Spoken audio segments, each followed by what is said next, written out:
Good evening, race fans, and welcome to week number 2 over the Top Designs Xfinity series. Tonight we have a Triple M pulling 200 live from Auto Club.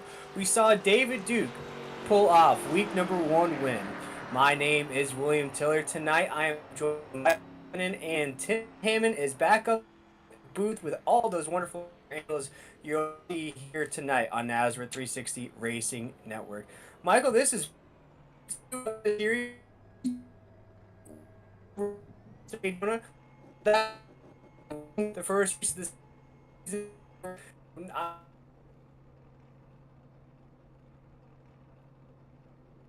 Yeah, we're having a little connection issue there with Will Tiller, and my name is Mike McKinnon. We appreciate you joining us tonight for the Triple M Pulling 200.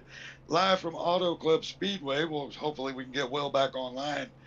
We see last week's winner, David Duke, on the pole right now with a time of 40.65. He's followed by Andrew McGronigle, Hank Caston, Chase Cabry, Stephen Thomas, and we're getting ready to grid them up.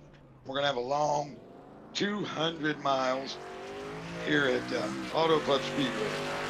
Should be a 100-lap race, I'm assuming.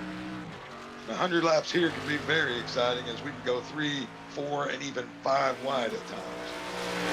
Everything should be good to go up in the booth for me here tonight, Michael. And we were talking about that lap length. Tonight we're going to run 24 laps in stage number 1. Going to rock it down to stage number 2, 56 laps. So it's about 32 laps in between. And then we'll go to that 100-lap mark. Talking about that's 40 to close here tonight from Auto Club. We're rocking 4 sets of tires with an 8-cent capacity. It looks at home a little club Auto Club, that is 2-mile track.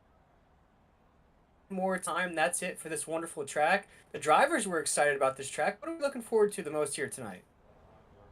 I'm looking forward to the different lines. You're going to see everybody take different lines.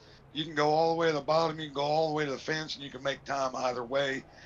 Tire wear will become an issue for these guys if they're pushing too hard because it's an old, worn-out, slick surface. It's bumpy on the bottom. It's bumpy in the middle. That back stretch will shake the teeth right out of these drivers. I'm really looking forward to see the lines they decide to run. I'm going to say we're going to see the second, third line be the majority of the running. So I'm excited about the whole situation as they get prepared to grid up for this race.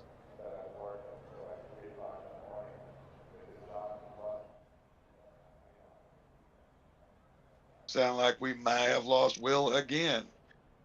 Welcome to the Internet Bugs, everybody. We will do our best to take care of that this evening. So as they grid, it looks like we will probably got a couple guys left. Then we'll get the grid right up to you. As we were saying before we lost Will, the track is old. It's worn out.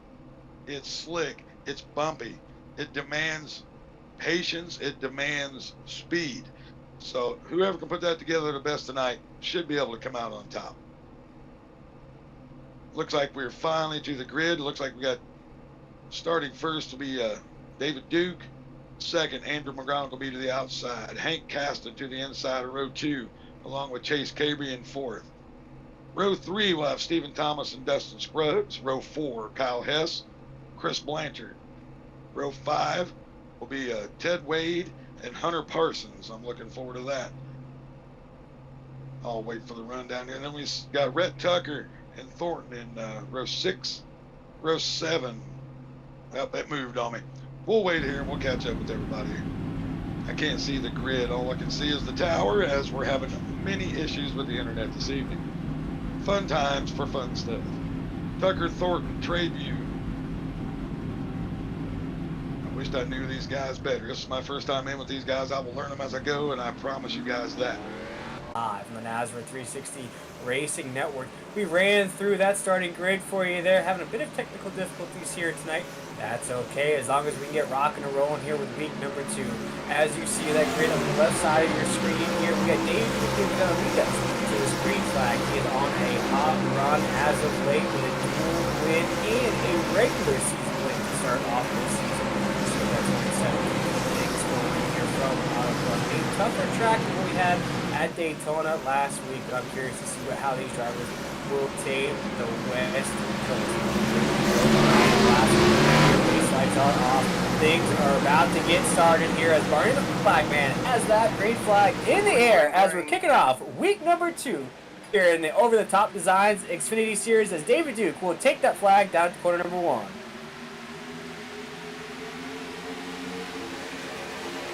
Major League we see Duke got a good start. He's going to go on the inside. Going to get followed in there by Hank Caston. Hank's sneaky fast at all these tracks. You'll see what I'm talking about with the lines as they spread out 3-4 wide right off the start. Yeah, David Duke right now is trying to hold off the 94 of Montegale right there. 94 is to the inside here on 3 and 4. They're wasting no time for battling for position here on the apex of 3 and 4. David Duke to the high side. Get the 94 to the inside right there. As we come off of 4, we already have battles for the lead. Oh my goodness, Mike. They are getting tight and wiggly. As we cross the line, we have our first caution of the night. Yeah, I didn't see what happened with the caution, but we almost had one right there at the front. And I'd say McGonigal needs to thank Hank Caston right there for a lift. As we see the 7 car, is that Kerry Treview there in the 7? I'm not sure in this series. Yeah, Kerry Treview involved in that 7. In the spin. See if we can get us a replay. Oh, the 16 just came right down on top of Kerry there. Tough start for them. I don't know how much damage he got, but he's able to keep it rolling. You see the 16 trying to get out of the grass here as well. Yeah, that was just a misjudgment on the 16's part there. Just, I think I'm okay. Maybe I'm just a touch loose and down the track and boom, right off the bat. And one thing that I want to mention, Michael, here, as we're watching this first caution of the night, we only got a couple laps in there. There are no fast repairs in this series, ladies and gentlemen. I know these drivers got a little spoiled the other night in the Triple M pulling truck series there. We had a fast repair coming into the mix. No fast repairs here in Nazareth, which is a cool rule in my opinion, Michael. It gives these drivers a little bit more to focus on more. It doesn't look like any driver is going to sustain any damage out of there. Maybe just damage on the grid if you're going to lose. But most of those cars are going to leave. Yeah, we saw a 6 car there. He got loose as well. He'll be moving toward the back. That looked like Elliott. He was able to save it. I don't think he had too much damage there. So we'll re-rack him. We'll get it restarted here and take it to lap 24 for the first stage. As I said before, this track's really fun to drive because you can go to the bottom, to the middle, to the top, wherever you want to be, and you can make time. It's a really fun track for these drivers.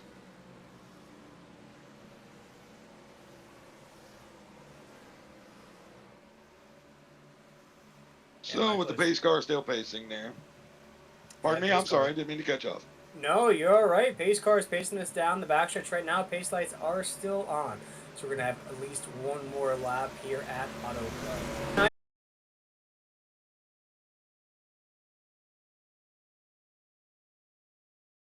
Here tonight other than the 27 of David Duke? Well, I'm real interested to watch a driver like Thomas, Scruggs, Wade, those guys 5, 6, 7. I know how good they are in the truck series.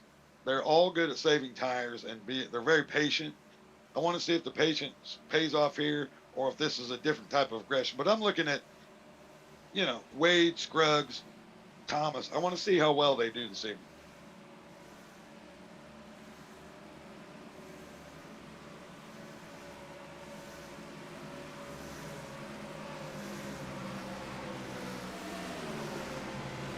Are you still with us, Will? I'm still with you here as the pace lights are off the pace cars. The 27 David Duke still up at the top. He had some heat on him, though, from that 94 machine already as we started things off. We had some battles for the lead there on lap number 1. So if this pace stays the same, Michael, we're in for an excellent race here tonight on the West Coast. But here comes that pace car, a beautiful Ford Mustang pace car here tonight. Going to lead us down the backstretch one more time down in the corner, and then we'll re-rack it and get things on and popping here once again. We're on lap number 4 here in week number 2 of the Over the Top Designs Xfinity Series. We saw David Duke win last week at Daytona, but Auto Club's a whole different track. We saw people already battling for the lead up at the top, but here we go, Michael. We're going to dig down to the last corner, and we're going to go green flag racing once again. Yep, and I'm going to be interested to see how hard they go for the lead. They all want that clean air, try to keep a little more downforce on the front, save a little more tires. So we'll see how hard they push for it right off the bat here. Pace car is about to pull off here, ladies and gentlemen. Down the front stretch right now, David Duke will take us to the drop of the green flag. Barney is ready, so are we up here in the booth. David Duke will take us down to corner number 1 as our race leader. Let's get things on going once again down to corner number 1. Fabulous start from Duke and Cabry there, able to time it just right, get the lead. We'll see how hard Andrew McGonigal wants to come this time. You see Hank Caston. Like I said, I think Andrew owes him one. He saved him from the wreck there on lap 1. Yeah, McGonigal right there is tucked right on that outside wall down the backstretch. He's in a solid position in third. There goes Chase Cabry though to the inside of David Duke here on corner number 3 with a huge run down into the corner. Chase Cabry is coming off of last week's performance, wants to better that. Finished second last week. He wants that number 1 spot with a huge run off of 4 right now. He's going to hold David Duke at the line. He's going to lead this lap going down to corner number 1. Yeah, Cabry with a huge run on the bottom right there. What I want to see now, will he adjust his line for tire saving? Is he going to keep running it? That was quite a dive in. Great job on the brakes. Nice and easy through. So we'll see if he can pull away here at the beginning or see if he goes a little bit too hard. I'm interested to watch. Yeah, it looks like he went a little bit wide there on the exit. David Duke is right there, though, as we enter into corner number 3. He's going to hold off David Duke, though, on that 27. Chase Cabry will lead us off of 4, still as our race leader. A lot of things percolating right behind these leaders, though. We were single file down there, but we have a new car in third, and that's Rhett Tucker. Yeah, Tucker making a big move up through the field, coming in from, I believe, 11th position all the way up to 3rd right now here in 7 laps. And we know Tucker, he can lead at any track. So very interesting, and his line is also very interesting. Keeping the momentum on the outside. Also trying to save a little bit of tire, I'd say, as the sun goes down here. The grip level probably feels pretty good for these guys right now, but it will go away. You see right there, Rhett Tucker is way high on the racetrack as we come on for 3 and 4 right now. Tried to get a run on David Duke. Not going to be enough, though, as David will close that door off of. Looks like he will beat him to the line, though. And David Duke's going to be left all by himself in the outside lane. As big down to corner number 1, Rhett Tucker is now in second. Yeah, these guys are shuffling the cards. Like I said, you can run anywhere on this track. Momentum high side, diving in on the low. So Tucker able to take advantage of that momentum off the very high side, dive down below and take the position away from Duke. And for McGonigal, he's all the way down to the 8th position right there. We saw what happened when you start to, play with that topside lane a little bit. You get out of the draft. Now he's trying to better his position on the racetrack, that 94 machine. He's dropped down to 8th right now. He's trying to hold on to stay inside the top 10, as it looks like Scruggs will go to the inside here on corner number 1. Yeah, you have to watch these seams too. He could have just got a seam, got loose. You get a right rear tire on that seam, and you can go for a ride real quick. You see Cabry is putting the gap on people as Duke coming back at Rhett there off the bottom of turn 1. Yeah, big battle down the backstretch right now. This is for second. David Duke, Rhett Tucker right there, door to door on the entry of the corner. No advantage so far as David Duke still to the inside. See who can come out of 4 with this second position. But they got to watch out, though. It looks like Thomas in that 23 is just watching this from afar, waiting for his opportunity to pounce on that podium position. Right now, going down to corner number 1, they're still door to door. David Duke and Rhett Tucker for second. Yeah, this is fun to watch. It's crossover after crossover, high, low. Of course, all this is doing is helping Cabry a little bit. He's just going to run that middle line hard as he can, slide it up toward the wall, drive it off. But fun to watch.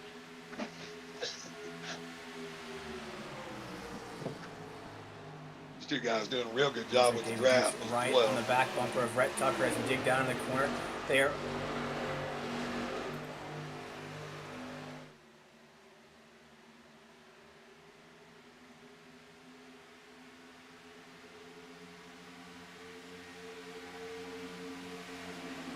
So we got Tucker, Duke, Thomas, Wade, Caston all in the line here. They're going to see if they can run down Cabry here. This is going to be hard for him to do, I believe, because he's out. Clean air, looking good, but we will soon see if he's gone too fast, too hard. and see what that right front does run here pretty quick. This crowd should catch a little effect, should pull them up to him if they can all run good tight line.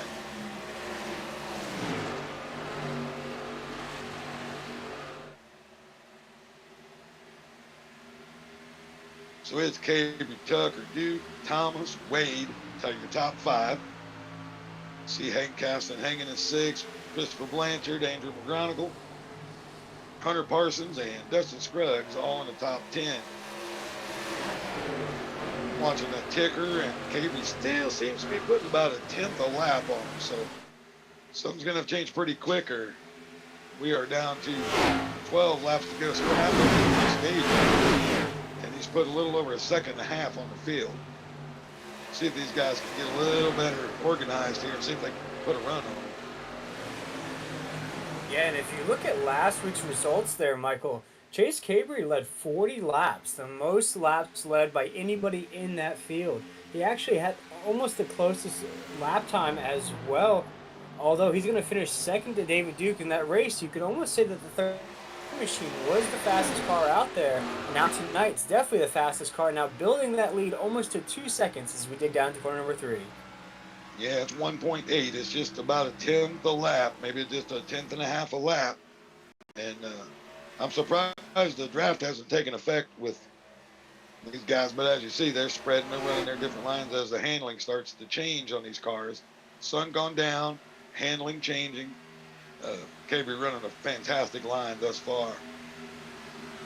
Very clean. Looking past Chase Cabre right there. Still got Red Tucker in second in that 99. David Duke in the 27 in third. You have Thomas in that 23 in fourth. You have Caston in fifth. Wade in sixth. Blanchard in seventh. Scruggs in eighth. Parsons in ninth. And Thornton in 10th. My question to you is what happened in the 94 machine there all the way outside of the top 10?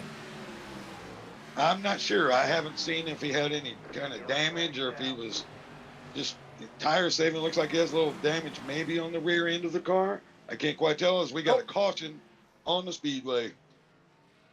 Caution is out. Our second caution of the night here on the speedway. See what happens here. There is that 94 machine that I was just speaking about, McGronicle right there. See the 9s in the middle lane here. See what happens right here, Michael. And see going down in the corner. Looks like the 9 may have just drifted up the track a bit there. Yeah, I think he thought he was clear, wanted to get in the draft, and just wasn't clear. That's just a bad call from the spotter. You see it looked like maybe Justin Lumpkin in it, and also the 10 car involved there.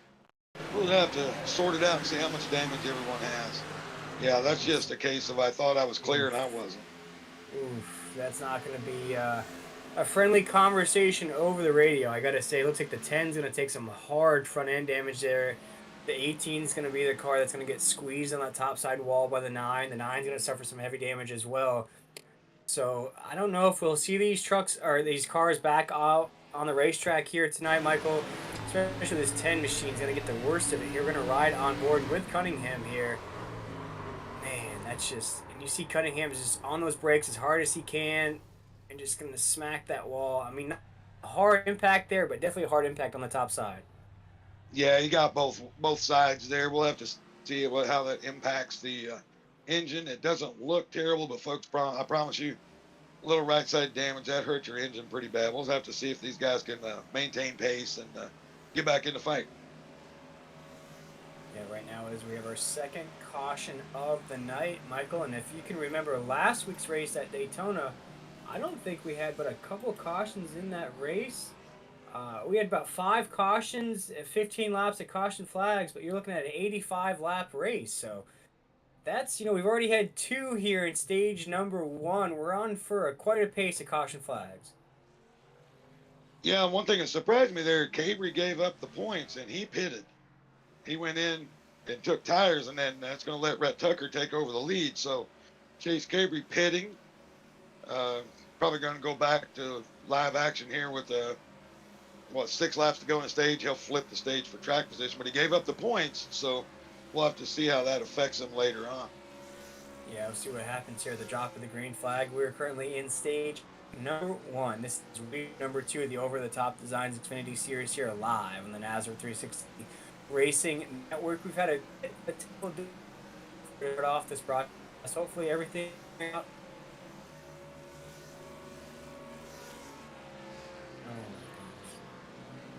Yeah, we've had a lot of internet issues tonight, folks. We are working through the best we possibly can. That goes for the scoring, the microphones, the whole thing. So we are doing the best we can for you. We're bringing this live action. We cannot control the servers, folks. Doing the best we can.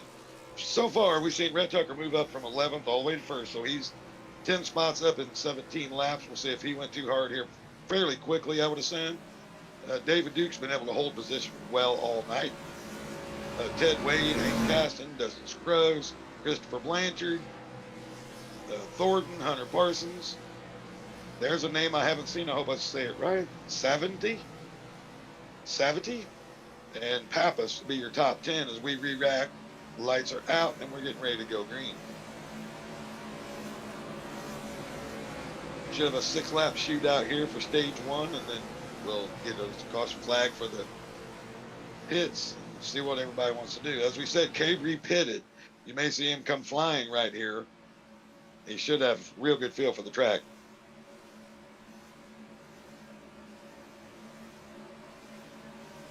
This is kind of what I wanted to see. We have some of these newcomers with Wade and Parsons.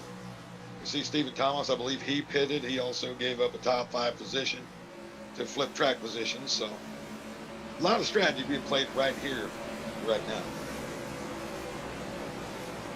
And we will hope we'll get Will Tiller back in soon.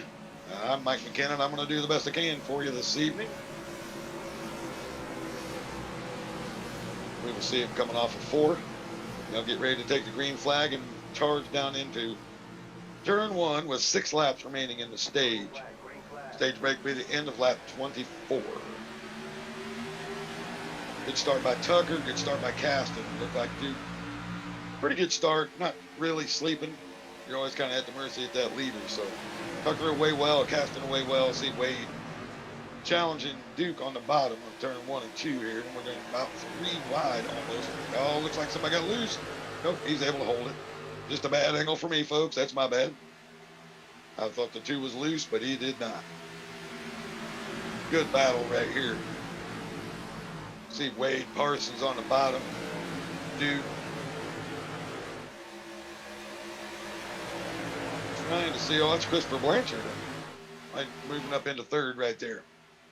Thought I saw 16 and showing him as 14, so I'll get that figured out as I keep looking. Good start for these guys.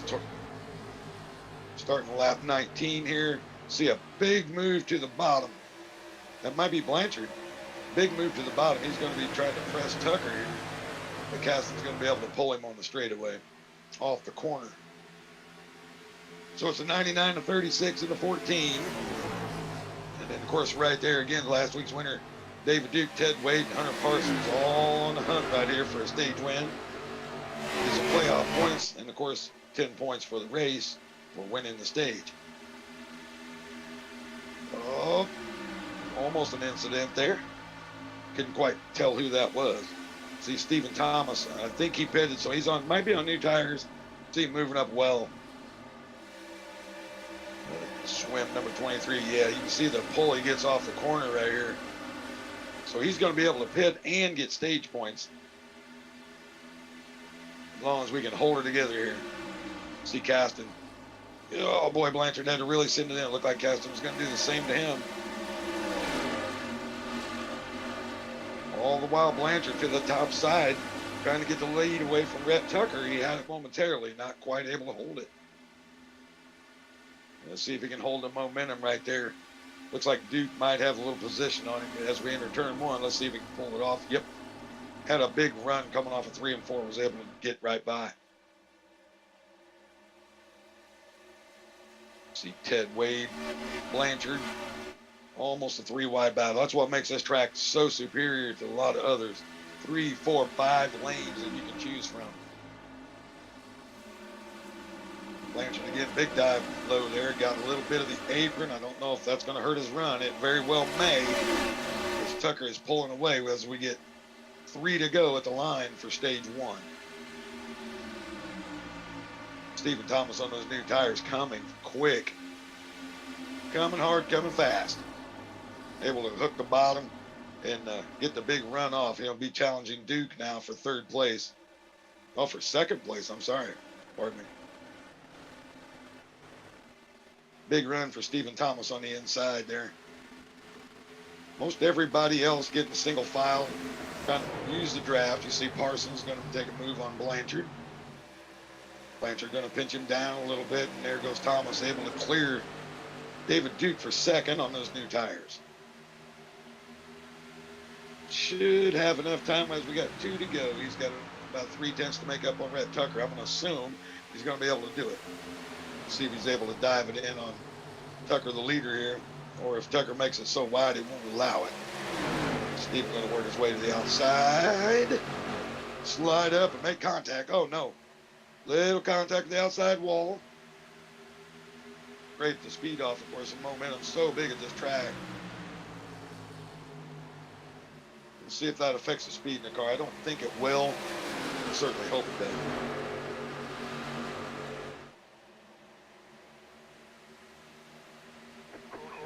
Once again, we're waiting, hoping we get Will Tiller back on, but I'm Mike McKinnon trying to bring it to you. And that's the end of stage number 1. That'll give your top 10. Oh, we got Adam Newbert in the fence. Adam Newbert stuck on the fence. He's probably going to have to tow from there. That is unfortunate for Adam Newbert. Running up close to the top 10, and I have never seen that, folks. Usually that absorbs a hit and you're good, but he is stuck. Unfortunate for Adam Newbert right there. Don't think there's anything he can do. Can't quite tell. We see a little contact there for sure. Couldn't tell who it was, but I've never seen somebody get stuck right there. No, don't mean to laugh, Adam. Don't get mad at me, but wow, what a predicament to be in.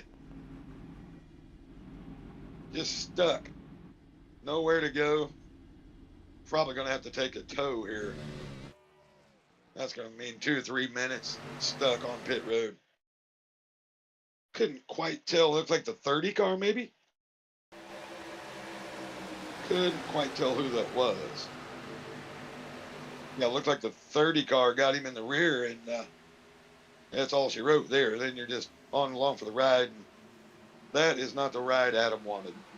He is pretty good at this track, so I was confident watching his progress, and of course he had the tow. So as we saw, it was Rhett Tucker, Stephen Thomas, 1-2 in the first stage. They're just going to shift it up now. I'm not going to be able to keep track too good, but it's all right. That's going to put Elliott back to the front. I'm going to assume he's going to stay out after he had the incident earlier, try to get some track position. We'll see who wins the battle off of pit road with the new tires. This could get pretty interesting with somebody on old tires at the head of the field. Race off pit road. Looks like David Duke, Stephen Thomas, Ted Wade, Andrew McGonigal, Blanchard, Parsons, 70, Caston, and Tucker. So Tucker kind of the big loser in the shuffle there. He's going to go from winning the stage back to 10th place right off the bat.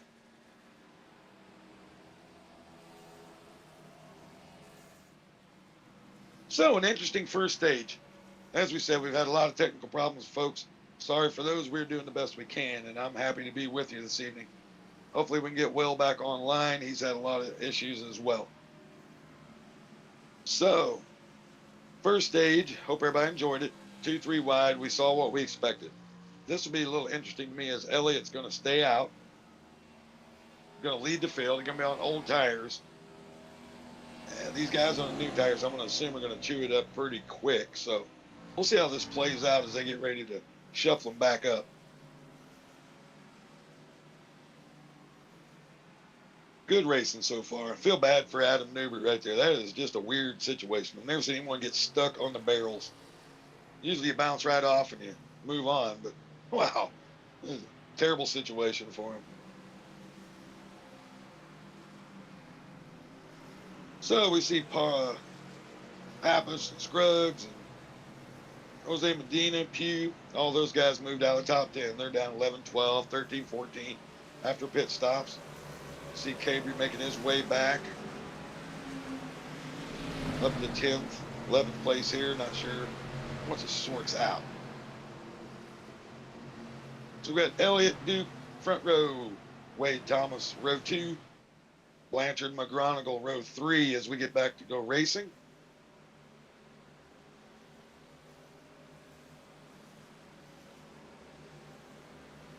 Interesting here with the damaged car on older tires at the front of the field. He's going to control the start. We're going to see what the bottom line can do with him on the bottom right there. I'm going to expect this to fan out very quickly, so let's see what happens as they get ready to go back to green.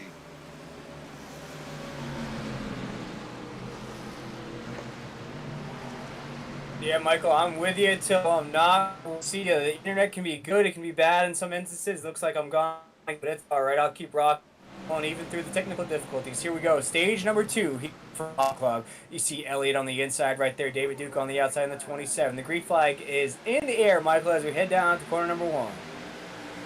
Yep, I want to see what Elliott here. Look like they all got a pretty good jump. I don't think Duke beat him to the line. We'll have to wait and see on that. Older tires with damage. We're going to see guys spread out here fairly quickly, I believe.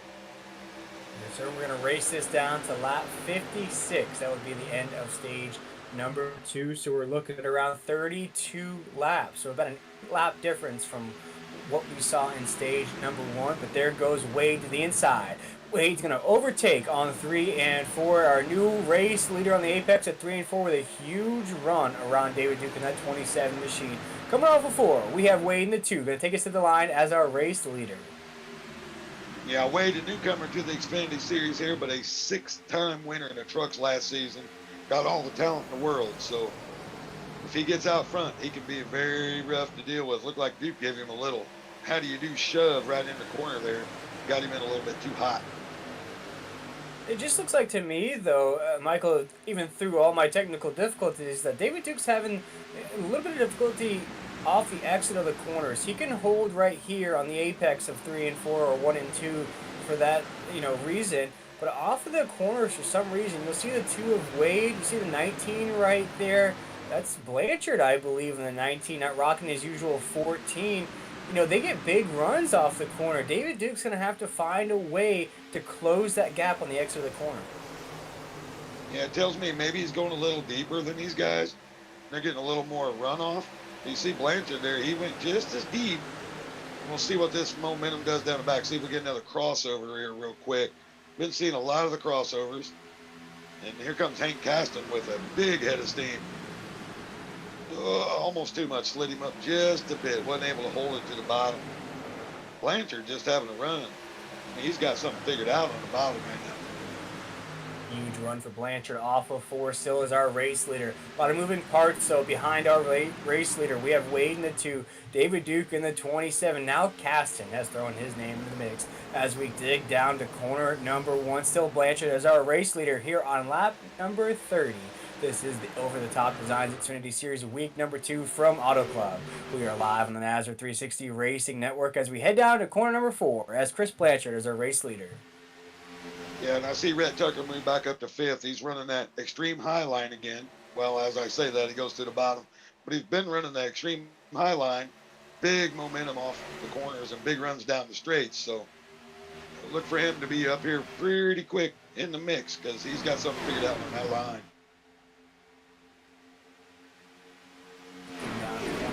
Right now, Blanchard still is our race leader. We are battling for second, though. David Duke's in the mix, Caston's in the mix, Wade's in the mix. It looks like Rhett Tucker has thrown the 99 in the mix as well as we come off corner number 2 down the backstretch right now. Blanchard's our race leader, but we have some moving parts for the podium.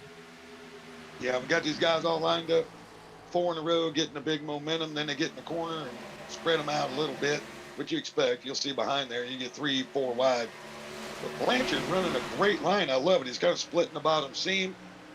I don't know what's going to do to the tire wear, but he has really got it hooked up right now on rails and just pulling away with that clean air.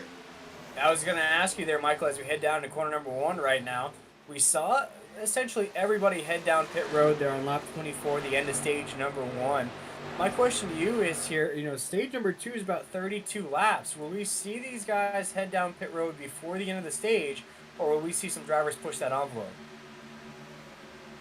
That's going to be a good call. I'm not sure exactly what the fuel run is here.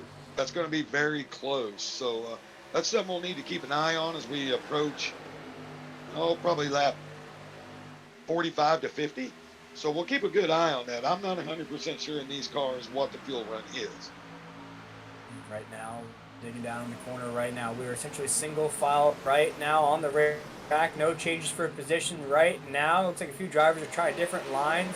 Inside lane, outside lane, way high on this racetrack. And Michael, when I was having my bit of difficulties there, I could hear you talking about this track opens the door for that. You have 3 wide races, 4 wide races. Pick your own lane at Auto Club, as we're seeing some of these drivers do that here tonight. There's no really middle lane, inside lane, top side lane. You can really go anywhere and find your way around this track. Yeah, it's 100%. I mean, the people watching will see the seams. That's basically a line marker. It gives you 4 or 5 different options. And if your car is not handling well on the bottom, you move it up. You pick up some speed. So it's always fun to watch here. But as I said at the beginning, it is abrasive. It's old. You watch right here on the in-car camera and Scruggs. It's bumpy. And there's bumps, and it throws you down into 3 and 4. And it's very bumpy on the bottom of 3 and 4, which is what surprised me on how Blanchard's able to make time down there. But it's a fun place to drive, and they're really fantastic to watch. On lap 34, we're going to ride on board with Scruggs right now. Scruggs is racing it out. He is just inside the top 10. I believe rocking his 11 machine here tonight. You see down in the corner right now. He's going to go to the inside of the 5 machine. That is Thornton in the 5. Thornton's going to throw that door closed there on the apex on the exit of 2 right now. Thornton's still going to lead. Looks like Scruggs off the corner right there. Thornton's going to hold on to that top 10. As you see the field head down corner number 3. Yeah, and what I just saw coming off of 1 there, I think Blanchard might be in a little trouble. He got really tight coming off of 1. Hopefully it was just a one-time slip, but you can see the gap starting to dwindle away a little bit down to 2/10. He was very tight coming off of 1 that last time by. Yeah, Michael, you spoke about it. You know, you don't want to use up your equipment too fast. You saw Blanchard with that huge run. He had almost about a 2-second lead there. Saw Chase Cabry with the same situation where he got out to a huge lead as well. We have our 4th caution of the night on the racetrack, though, ladies and gentlemen. Right now here on lap 36, and it looks like that is the 11 of Dustin Scruggs. We were just right on board with him. Yeah, I seen him. He was working on the 5 car there. I believe it was the 5, and he kept getting a big run up. I want to be interested to see what happened here.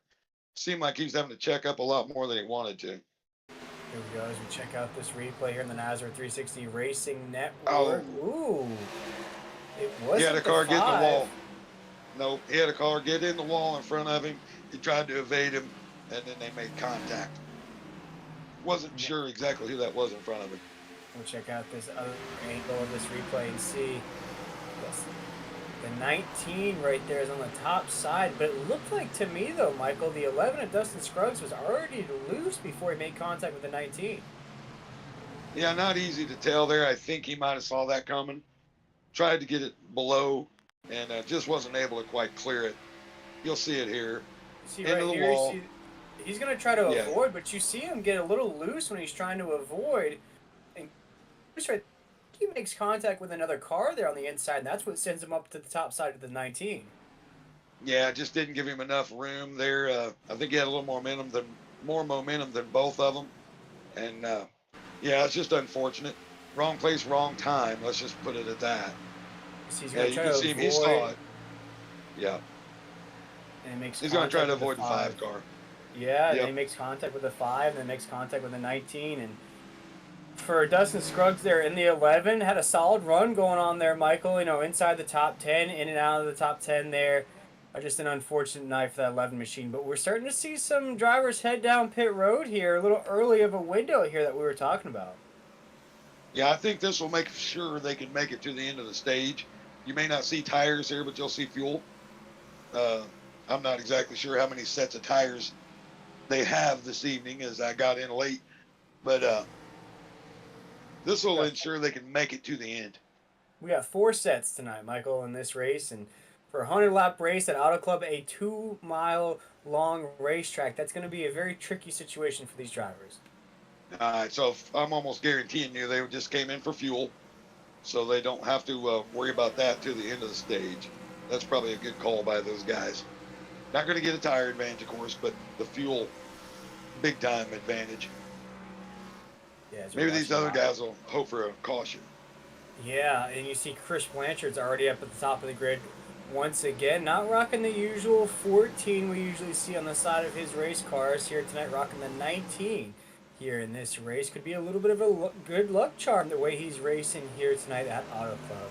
This is the Triple M Pulling 200. We want to thank everybody for tuning in tonight, battling through all those technical difficulties we had to start off this broadcast here. But it looks like we've got everything ironed out. Just wanted to pause there just in case I cut out again, but I am good to go so far here tonight. Michael, we're on lap 38. We're going to race it down to 56 to end stage number 2. But right now, I think we've had some surprises at the top of that grid right there. You know, Blanchard's up there, of course. David Duke's up there, Wade. Then we look at Caston. You look at Rhett Tucker. Cabry in that 39 had a great run last week. He's back at it here tonight. See Pappas up there. Medina, Tally in the mix as well. And we'll get that 17's last name down there. I don't want to butcher it, Michael, but a few different drivers in the mix here tonight. A little bit different what we saw last week at Daytona. Yeah, it's much different. We expect that as we get ready to go back to green. Right here, we'll show who's been saving tire and who hasn't. You'll have a couple laps where it looks good, and then the people that haven't saved tire might be in a little trouble. I'm just super impressed with Chris Blanchard. We run with him in the trucks. He's got his opportunity here in the Xfinity Series, and he's making the most of it this evening. He really is one of the strongest cars out there so far here in that beautiful Ford Mustang. See, the base lights are off of the pace car, and it's been him. Chase Cabry's been in the mix, David Duke as well, but we've seen the struggles that David Duke has. He is a top 5 car on the track here tonight, but it's the corners for me in that 27. The corners are just really costing the speed out of that machine here tonight. But as we come off with Ford, pace lights are off. Barney is ready, and so are we up here in the booth. We're going to get things on and going once again. We've had 4 cautions are here on lap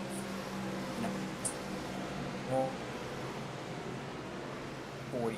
As we come off of 4, Barney is ready with that green flag. Here we go, racing. Chris Blanchard will take that green flag down at the corner number 1. Yeah, good restart for Christopher there. No, didn't spin the tires. Got a good launch. See how long he can hold these boys back. Like I said, I was hoping a while ago. I just saw a one-time incident. We'll see if he gets tight here in a couple laps. But I love the line. That's where I would want to run, as you can slide up to the wall with as much momentum as possible. As Blanchard will take us off of corner number 2. Has a bit of a gap between him and Wade in that 2 machine. Digging out into corner number 3, it is clear. Blanchard is the leader in that 19. As we come across the apex of 3 and 4, looking smooth sailing so far here on lap 40. Off of 4, still Chris Blanchard leading the way. Yep, Wade, Duke, Caston. We'll see what they've got for Blanchard. I love the line. Like I said, it's not going to give you the most momentum off the corner, but you're gaining as you enter the corner. So it's a little give and take. As you enter, you gain a little, and you lose a little down the back. We'll see how that works out for him here. As you see Wade with a big run on him, so it did not work for him well that time. Yeah, it looks like Blanchard's going to get left all by himself in the inside lane. As you see Wade on the top side in that 2 machine. He's going to make the pass for the lead here on the apex of 3 and 4. David Duke's trying to take advantage of that situation as well. Doesn't have the speed to do it here on the corner. Maybe on the exit though. But right now across the line here on lap 42, it is going to be Wade as our race leader in that 2 machine. David Duke is trying everything he can to get back up to the top of the grid. Not going to happen though as we dig down to corner number 1. Yeah, see Blanchard fighting as hard as he can to hold off Duke there.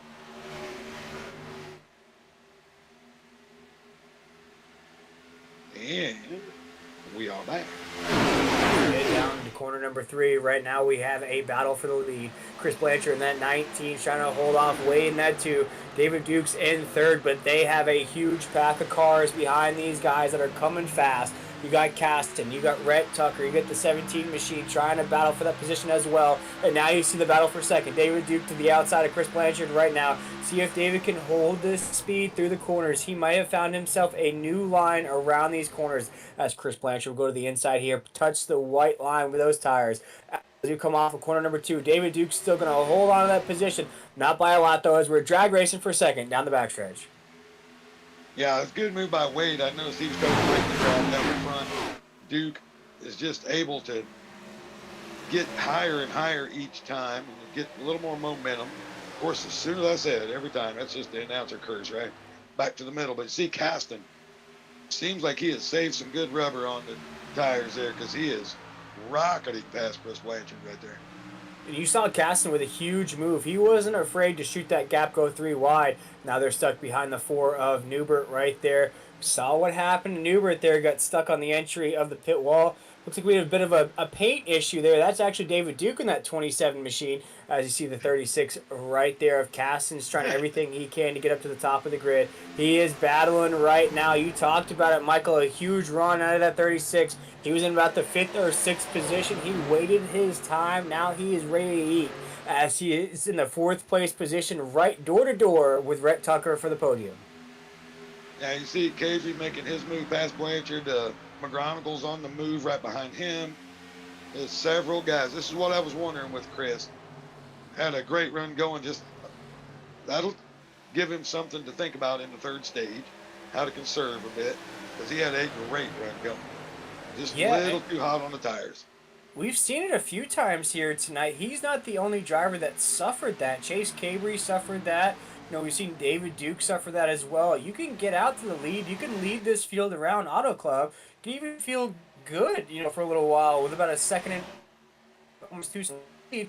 Then all of a sudden you start to look at your dash. Everything's starting to get used up. Your tires are getting used up. Fuel's getting used up. But you're all by yourself. That forces you to have to drift back a little bit, let this field catch you, use the draft to your advantage. But what we've seen so far here tonight, once this field catches you, you better hold on to those seatbelts because you're going to lose a lot of positions. Yeah, you see Wade making a big adjustment there all the way to the top. As much momentum as he can possibly keep mustering up and trying all the while to break the draft of Duke, but it's just not being able to work for him yet.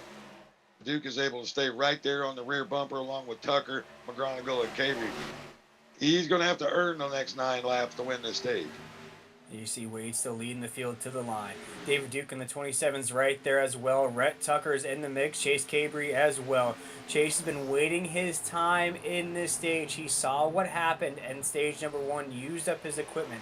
Now here in stage number 2, he is basically saved a little bit as we're off of corner number 2 here on lap 47. We're going to be racing it down to lap 56 will be the end of stage number 2. There's a lot more fireworks to be seen here in this stage as Wade will take us down into corner number 3 as our race leader, but David Duke is right there off of full. Yeah, you see Wade change his line there, try to take a little air off the front of Duke, and you see the gap he's able to maintain. He wasn't able to do that in turn 1, and Duke really made a run, so it'll be interesting to watch him change the lanes, try to guess where the driver's going. Yeah, right now he is doing exactly that, Michael, here on the apex of 1 and 2. He is trying to find that lane. He is trying to find his opportunity as we come off corner number 2 down the backstretch here on lap 48. A beautiful shot of the field heading down this beautiful speedway that is Auto Club. NASCAR is only going to visit here one more time. What a shame that will be. The only West Coast race, I guess, would be either Las Vegas or the Coliseum, Michael. If things are changing in NASCAR, I don't know if I'm ready for it. The Homestead thing for me is getting me a little bit every year. But right now, David Duke to the inside of our leader right now. We're almost 3 wide for the lead down to corner number 1. Yeah, it's going to open the door for Cabry as these two fight it. And we'll see what Duke can do. Can he hold the momentum as Wade comes off the corner of the high side? He's going to slider it up there and make a good clean pass as Cabry's going to challenge for second. Close. Wade may have touched that top side wall just a little bit.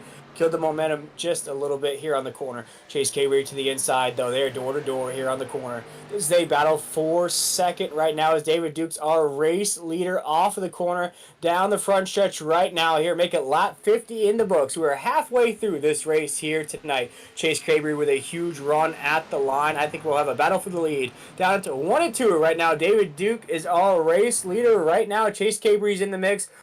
Montecarlo is right there in that 94, and Wade in that 2, and a big run on the 94. He'll take that podium away from Wade.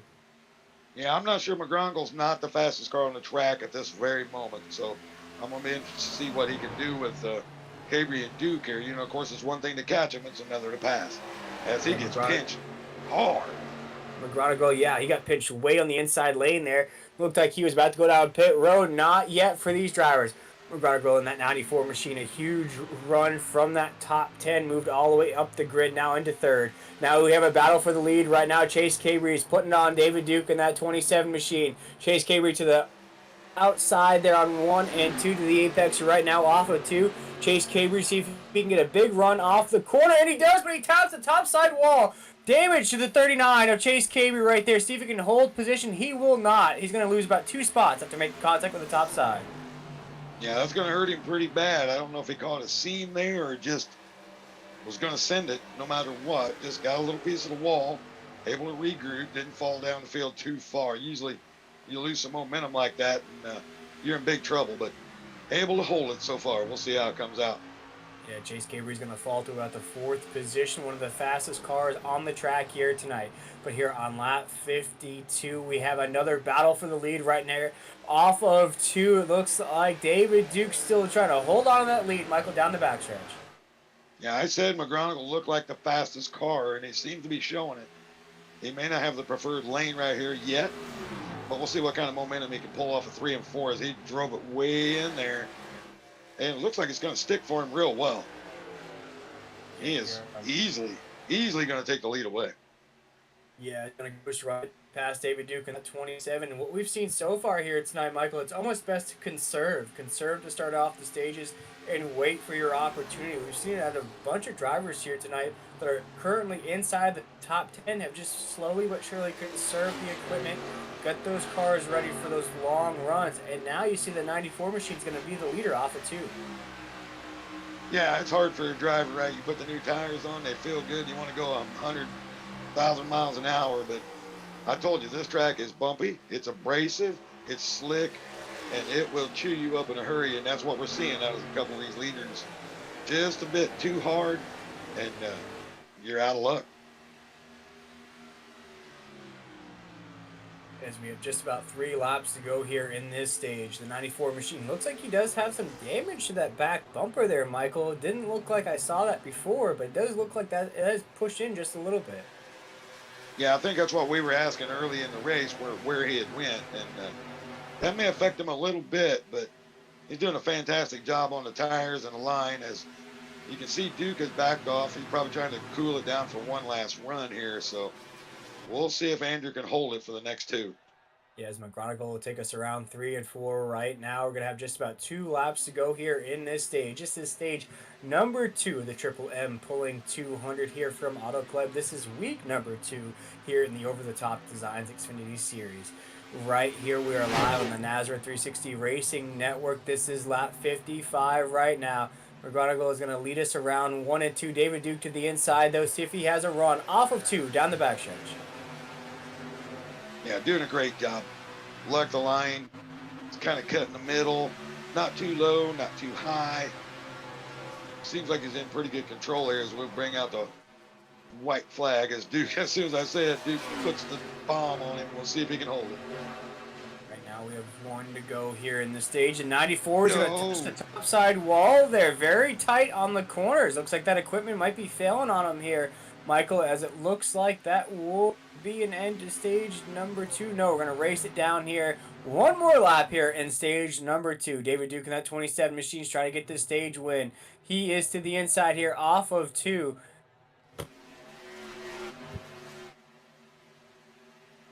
Right here down the backstretch. And 94 Machine's holding off David Duke right now as we dig down to the corner number 3. David Duke is going to try to the inside. Not going to be enough, though. They're going to make contact. The 94 is going to get a big push. Oh, they wreck. They wreck on 3 and 4. Our leaders are wrecking on the apex of 3 and 4.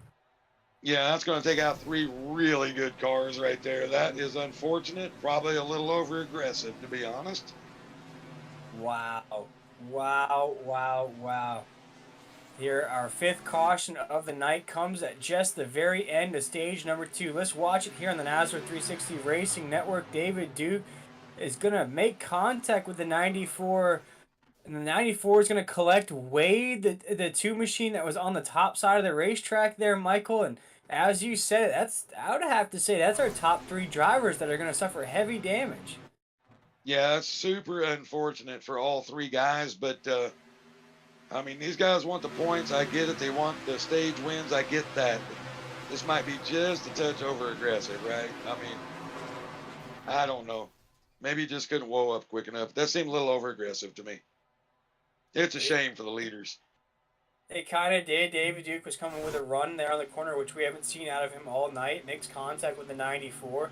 94, you're so low on the racetrack, you can't do anything but hold on to that thing. Once you get sideways, unfortunately, Wade was on the top side of the racetrack there. So we'll have a new leader here to kick off the last 44 laps of the night. But here on NASCAR 360 Racing Network, we're going to step aside for our first break of the evening. We'll be right back with more live action from Auto Club.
And we're back here live on the NASCAR 360 Racing Network. We had our 5th caution of the night there, Michael. And, you know, that was a crash between the top 3 drivers of the night. Didn't involve Chris Blanchard, though, in that 19 machine. It did collect. We saw Wade in the mix, David Duke in the mix, and that 94 machine in the mix as well. 3 guys that have been running inside the top 5 majority of the night. We saw McGronicle come up with a huge run in the 94 machine, and then it all just ends in a flash. They all 3 suffer heavy damage, more than likely out of this race here tonight. What do you foresee seeing in these next 44 laps? Well, we know the intensity is going to ramp up, even though we just saw a lot of intensity. But I think these guys have learned quickly enough that they're going to have to save their equipment.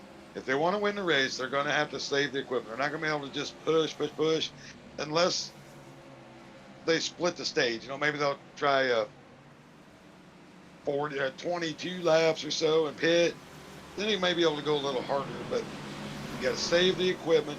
You got to have your patience. We saw that with McGronicle right there as he was able to drive to the front before the unfortunate wreck. You see coming off of four, pace lights are off. The pace car will head down pit road here momentarily.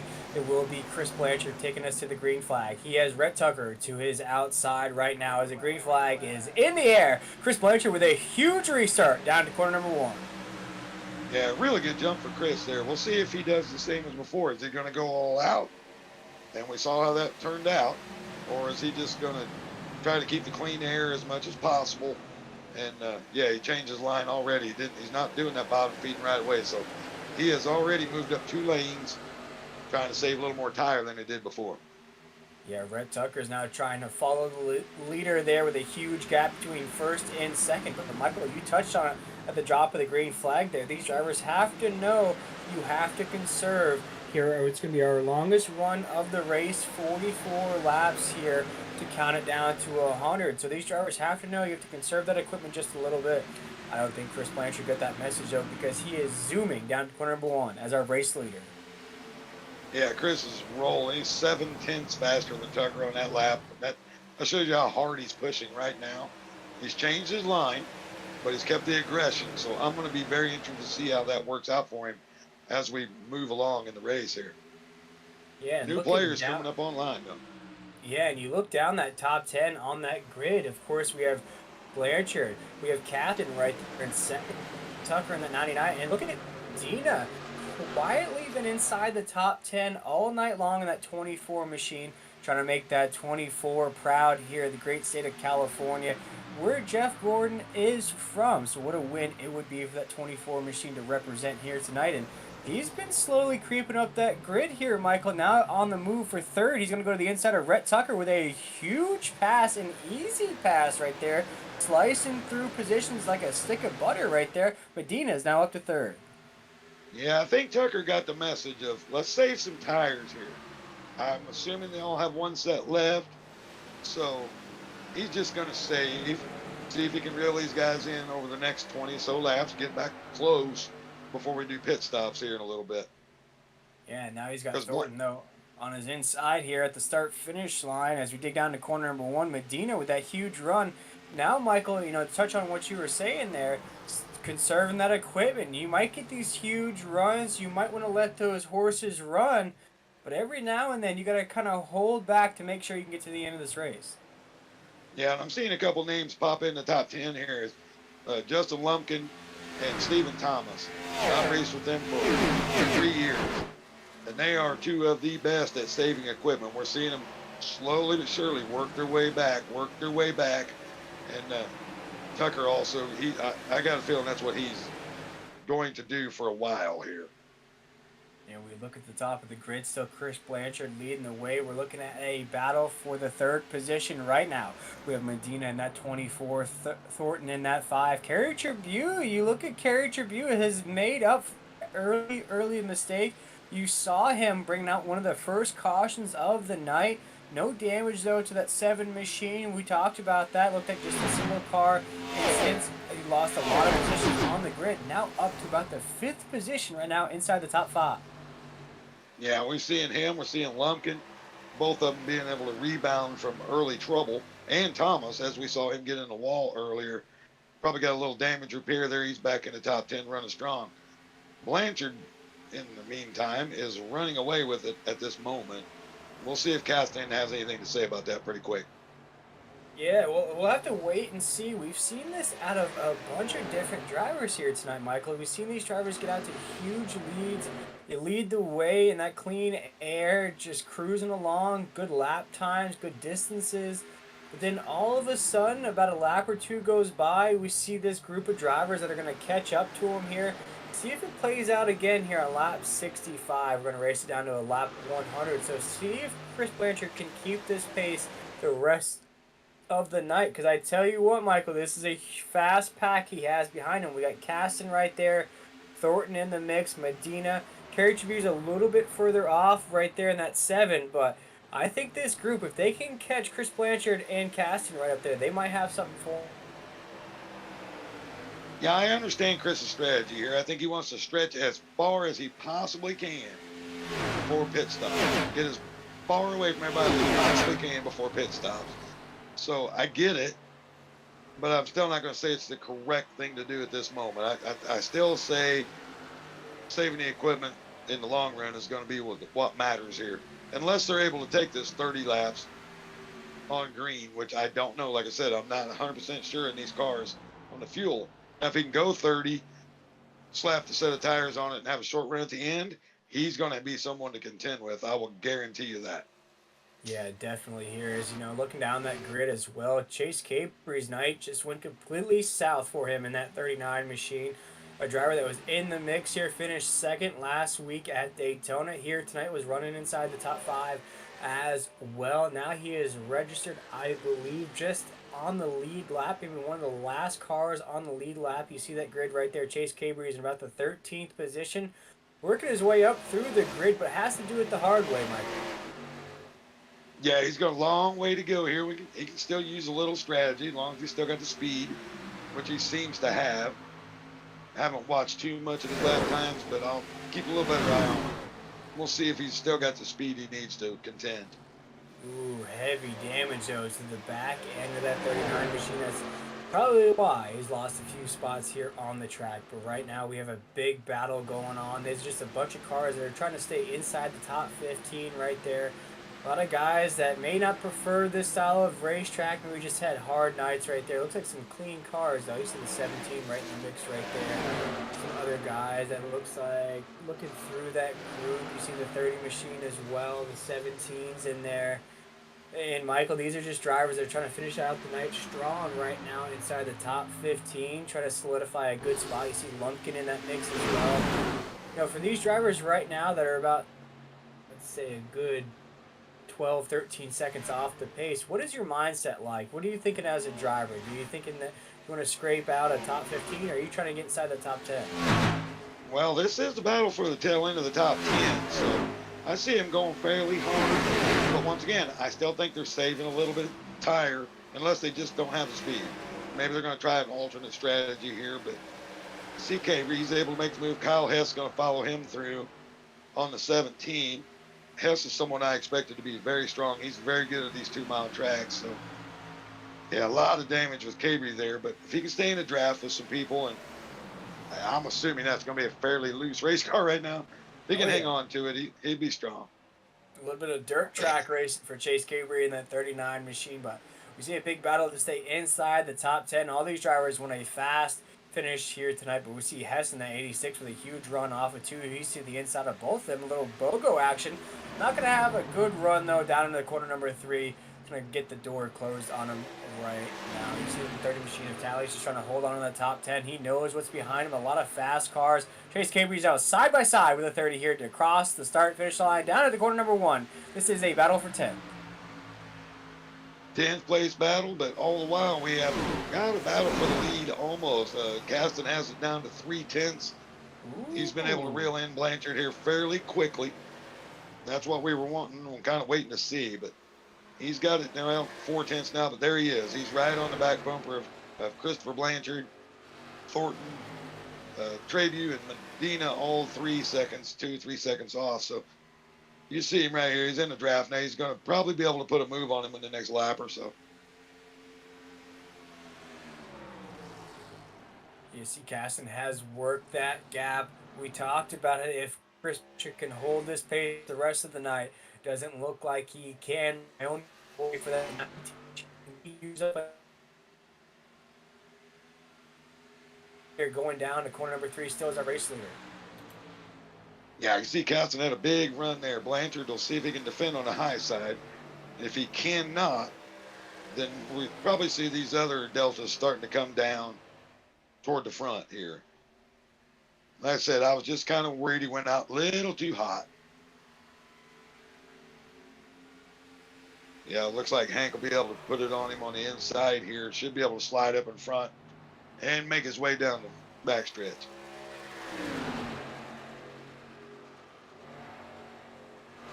And that's exactly what he does. So as these guys battle it out, the battle for 3rd, 4th, 5th, all these guys trying to position themselves for the pit stop. They want to keep as much track position as possible, of course, and then get a good clean pit stop, put the new tires on, go hard as they can to the end. We've seen Blanchard on a short run. You don't want to contend with that right now, but all the while Caston is now driving away. It's 5.610, so it looks like, if I'm reading that correctly. So he was able to put him away fairly quickly and drive off. Now the other guy's got to be concerned with Hank's pace as he positions himself for pit stop. If he can get a 2 or 3 second gap, that's big when it comes to pit strategy.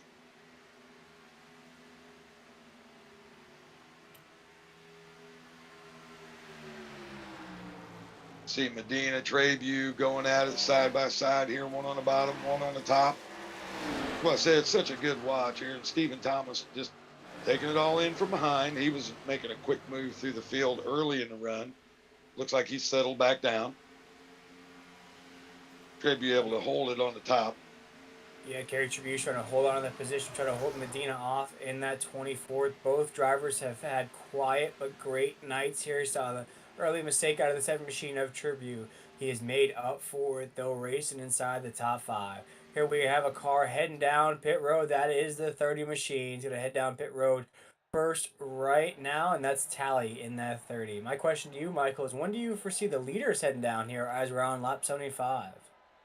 Well, we know we're probably open for fuel all the way to the end now, so it depends how your car feels, I'm assuming. You know, Caston seems to be on rails, but the gap from Thornton to Caston has went down almost a second. So he's went a bit too hard as well. I would assume within the next 2-3 laps, we're going to see several takers, unless they're, trying to hold on for a yellow. As Caston's going to be our race leader down into corner number 1. A big run out of that 36 machines now put that car on top of the grid. You have Chris Blanchard right there in that 19's done a good job of holding on, even though he's probably used up a lot of equipment trying just to anticipate that green flag pit stop. Right now we have Thornton in that 5 and 3rd. We have Thomas in 4th. Medina has now increased his position into the top 5. Kerry Tribute in 6th. Caldwell in 7th. Hess in 8th.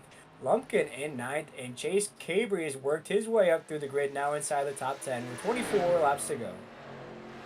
Yeah, I think if you're Caldwell, Hess, Lumpkin, Cabry, you want to go for an undercut here, I think.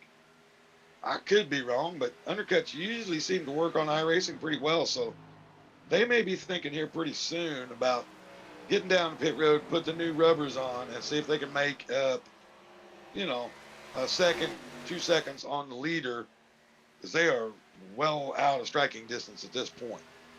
Yeah, I'd have to agree with you there, Michael. I don't think it would hurt right now. You're about 17, 16, 14 seconds off the pace for Hess right there in the 8th position. Even Codwell is about 14 seconds off the pace in 7th. Even if you headed down pit road now, the leaders might catch you there at the end of the race, with fresh shoes and fresh equipment, all that good stuff. But you should have a fighting chance at the win if you head down pit road now, because with about a 14-second gap between you and the leader heads down before you. It's probably gonna end your night there as far as winning goes. Yeah, I agree 100%, Will. And right now, what I'm doing is I'm watching Thornton. He's taking over second from Blanchard now. These guys are about 3 seconds away from the next pack. I want to see, car for car, if he can catch up with Caston right here. He was reeling him in really quick, but then again, he could have went a little bit too soon. So, like I said, I think it's open for the whole field right now. When they want to pit, totally up them, and I think we're seeing Stephen Thomas come to the pit lane now. Yeah, it's going to take us down to number 3. Still is our race leader with 22 laps to go. Once this green flag pit stops take place, we'll have essentially a reshuffle of the grid. But this is going to be a very tight window here, Michael. You're looking at, if these leaders head down pit road here in the next 3 or 4 laps, you're looking at around 17, 18 laps to go. So not a lot of time to let the equipment get hot, or even for the drivers that may stay out there, longer, might push the envelope a little bit more. These leaders are going to have to get that equipment up and going here pretty fast to get those positions back. 100%.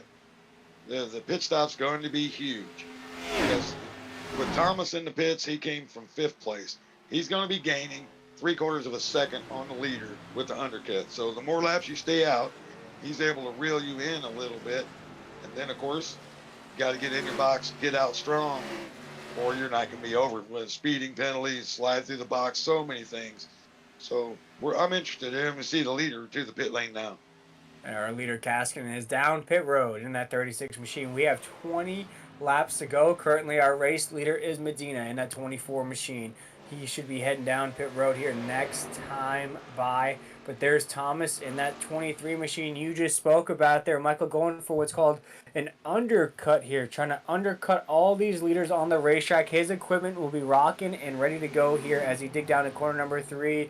Round 4 right now. He's trying to get that lap back. We see Rhett Tucker in that 99 machine as well. Looks like the majority of our leaders have head down pit road. The 5 machine of Thornton's down there as well. So 99 of Rhett Tucker is just cruising around this racetrack just inside. Went in around lap 70, this 99 machine did. So he has a little bit more of a window there, Michael. I don't know if he can make it all the way, though. He must feel pretty confident he can run 30 laps. So that's what I was wondering about. Like I said, I didn't know what the actual fuel run was. And we'll see him right there. He gets past Caston. But we'll see how long it takes for Hank to run him back down once he's back up to speed coming off pit road. As he comes off of 4 right now. Rhett Tucker keeping an eye out on him. Right now he is registered in the 8th position. That will increase quick, fast, and in a hurry as the rest of the drivers are down pit road. Rhett Tucker looks to be our leader when everything settles out. Here you see Lumpkin right now currently on top of the grid with 19 laps to go. That will change. Chase Cabry's right in second to the 17 machines in third. You see Burkett right there in fourth and Rhett Tucker in the 99 in fifth. Going down to corner number 3, we have 18 laps to go. We have green flag pit stops taking place. So that grid will reshuffle and we'll have quite the battle to end the race here tonight. Yeah, Tucker there in the 5th place. He is the aggregate leader if everybody else pits and we don't have a yellow. But as you see, 10 laps difference on tires, and Caston is probably going to dispose of him pretty quickly here. You see Caston to the outside of Rhett Tucker. Caston has wasted no time to try to get that lap back after heading down pit road. He is door to door with Rhett Tucker right now. This is a battle for 5th. Of course, we're waiting for other drivers to head down pit road, but this looks like to be a battle for the lead. As we head down to corner number 3, 17 laps to go. Yeah, we see Lumpkin on the pit road now. That'll leave Cabry, Savity, and Burkett as our last 3 to come to pit road. They're taking a long strategy. They're hoping for that caution flag to come out. Of course, I don't think they have more than maybe 3 or 4 laps left on fuel, so if something doesn't happen soon, their hand's going to be forced. They're going to have to be coming down pit road. Yeah, and for Chase Cabry in that 39, looks like he's going to head down pit road. Nope, a little bit of a pump fake there. And, you know, second place finish last week was a top 5 car here most of the night. Just had some struggles there. You see the heavy damage on that 39 machine. You see the back end essentially pushed all the way in on that race car as we dig down to corner number 1, following the 39 machine. For Chase, though, I would take this as essentially just a scrap it race, if you will, Michael, and just sort of carry things into week number 3 and just keep going strong, because from that second place finish at Daytona here tonight, out of the gates is very strong. Looks like he is out of fuel down the backstretch. Yep, looks like fuel right there. He tried to push it 1 extra. He should have.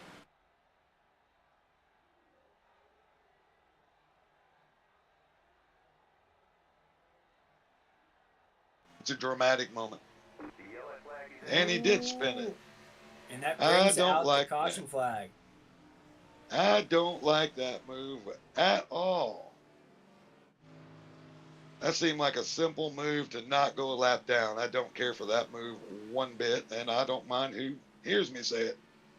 And it looks like he is still out of fuel down the front stretch right now, trying everything he can to get that thing around this 2-mile racetrack here at Auto Club.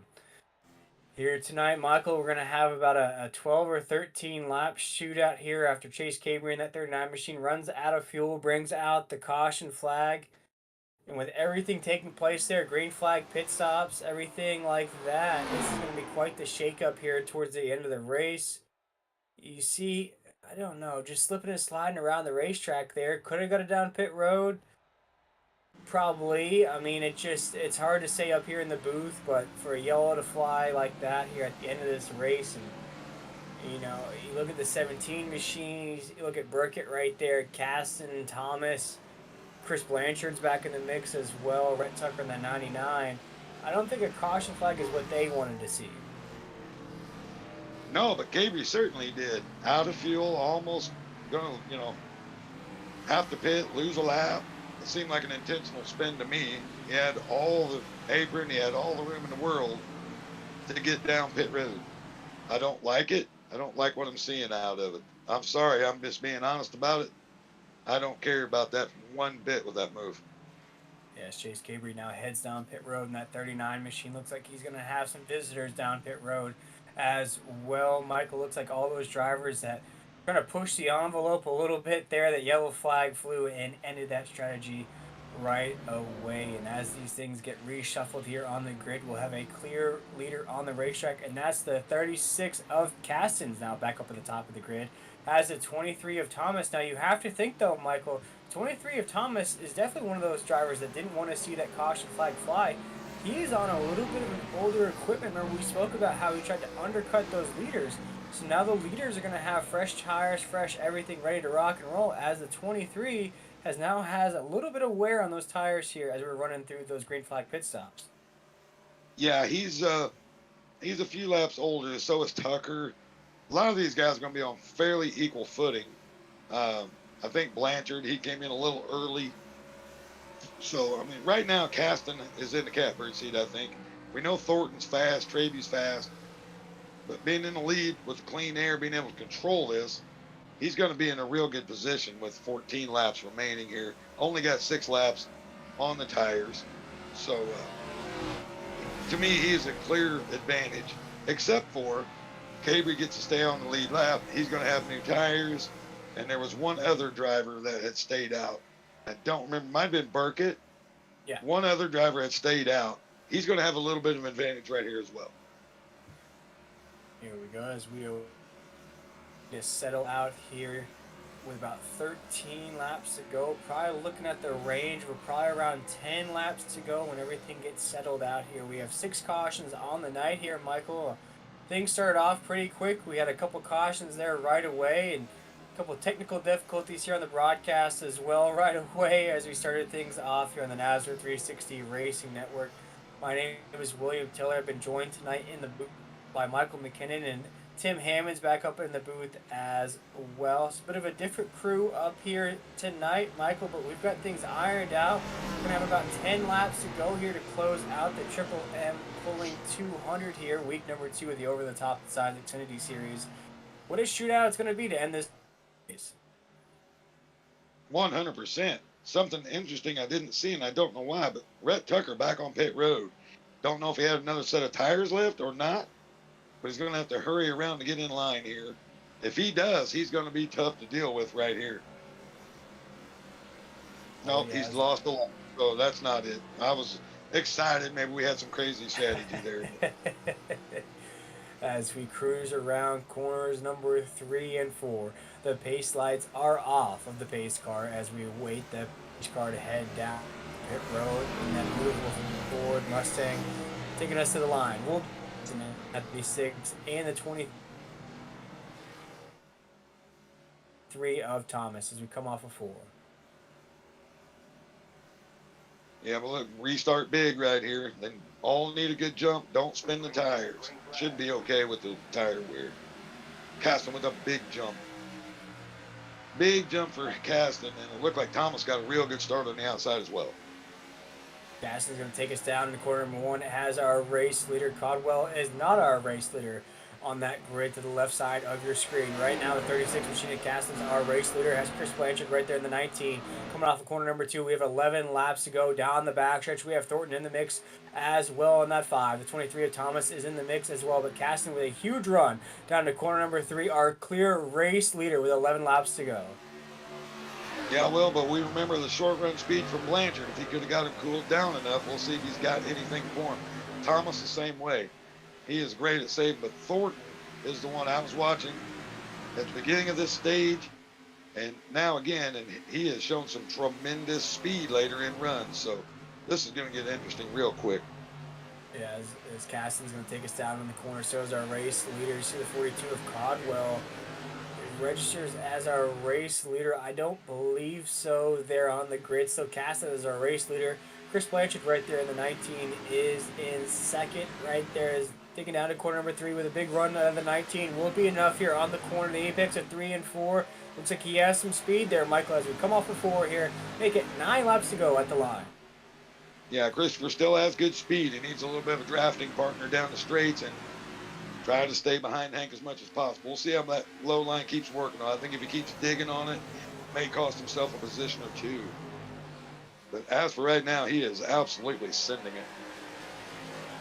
Yeah, 36 of Caston off of 2 right now as our clear race leader has Blanchard right there. Question is, do any of these drivers have any kind of moves left over as we dig down to 3 and 4? And there goes Chris Blanchard as talking about money moves. He is pulling one out right now. He's trying to fight that window on the inside. Enough though, as Caston on that high side will take us off corner number 4, take us to the line, make it 8 laps to go. Yeah, it's a 4-car shootout right now. You got Caston, Blanchard, Thomas, Thornton. They're pulling away a little bit from Hunter Parsons. Hunter also great at saving tires, so maybe he's got a little something for him in a minute because he closed the gap on Thornton right there. Blanchard with a big power move to the inside. Yeah, he is eating away at that lead of Caston. Caston has to know that Chris Blanchard keeps trying to feed that car to the inside. Here he goes once again on 3 and 4. Not going to be enough of a run, though, as we come off of corner number 4. Still Caston is our race leader in that 36. Chris Blanchard is trying to eat, though. He is trying to eat that position as it looks like 23 of Thomas is in the mix as well. He's going to follow Chris Blanchard down to corner number 1. Still Caston as our race leader as we go around 1 and 2. And as I said, Parsons is a great tire saver. Here he comes up to 4th. Looks like the fastest car as Blanchard puts the move on Caston to the inside. Yeah, they are side by side down the backstretch right now. This is a battle for the lead. See, Chris Blanchard's going to file right back behind him there. Looks like the yellow flag is out with 8 laps to go. Who was around? Blanchard?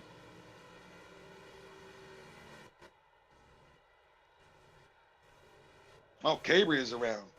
Okay, so it's Chase Cabry going around. Sorry, folks, we're just having these internet issues. We're not able to bring in the replay. Would love to bring in the replay. We'll see what we can do with it, but these connection issues are tough sometimes.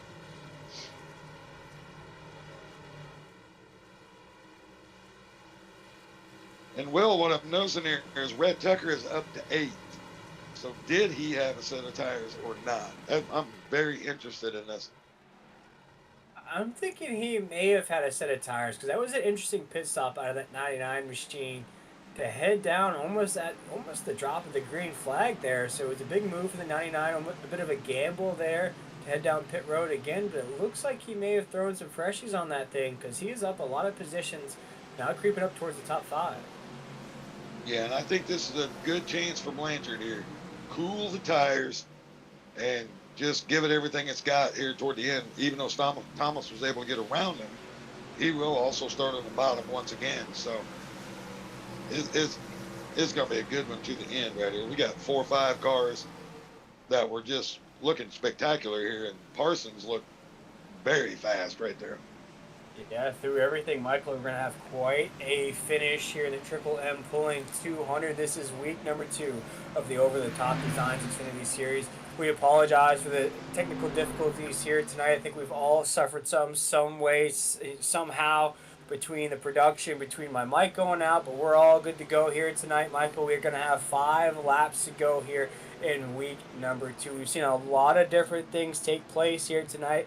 We've seen a lot of drivers with huge runs at the top. We've seen David Duke up there, Chase Cabry up there.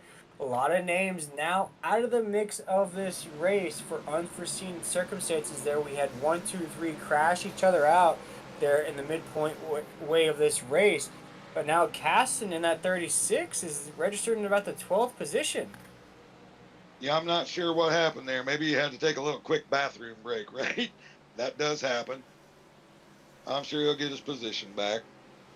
You see 36. I thought for a moment maybe he got an EOL, but you see him moving back up. Yeah, he's moving back up the grid at the top of the grid. Gonna have Thomas to his outside in that 23 machine. Looks like Blanchard's gonna be in third. Right now, you spoke about Parsons in fourth. Thornton in fifth position. Tally in sixth. Tucker is now moved up to seventh. Caldwell in eighth. Carey Tribune, good solid spot right now inside the top 10. And ninth in Hess in 10th. Yeah, great top 10 right here. The four in front seem to be the quickest. So we'll see if that holds serve. But I like the position Hunter Parsons is in, being on the outside to get some momentum if Stephen Thomas can stay with Caston and not let him get away right away. I think Hunter's got something for him right here. See right now, if Hank Caston can hold on to this win here tonight, be a huge win for that 36 machine. Really just kept us cool all night long here tonight, Michael. You know, we've seen, I just touched on it, we've seen a bunch of different guys lead laps here tonight, huge leads. Hadn't seen it out of Caston. We saw him build it up just a little bit there, but I think he's had that in the back of his mind about conserving here tonight, and it's paid off in dividends for him right now, leading the field with 5 laps to go. Now, 100%. Plus, we know he's got a little tire advantage over Thomas and Blanchard. I'm not sure when Parsons came, but we know he's got just a touch of tire over the other two right there behind him. So this is going to get interesting. We're going to have a little 4-lap shootout for the win. Oh, he has that beautiful Ford Mustang. He's going to take us down the last second. Right now, this has been a production of the NAS 360 Racing Network. We're happy to be here. We've been ironing out some things here tonight, Michael, but we appreciate everybody for tuning into this race here tonight. This has been week number 2 of the Over the Top Designs Xfinity Series. Looks like we might be caught under caution one more time as the pace lights are back on of the pace car. Yeah, being extended for at least one more lap here. Not sure why. It's all right. One more time around, then we'll have a 3-lap shootout. So and as it's go time, boys. As we're under caution here for one more time, I believe you're catch up with our race leader, Hank Caston, for a quick chat.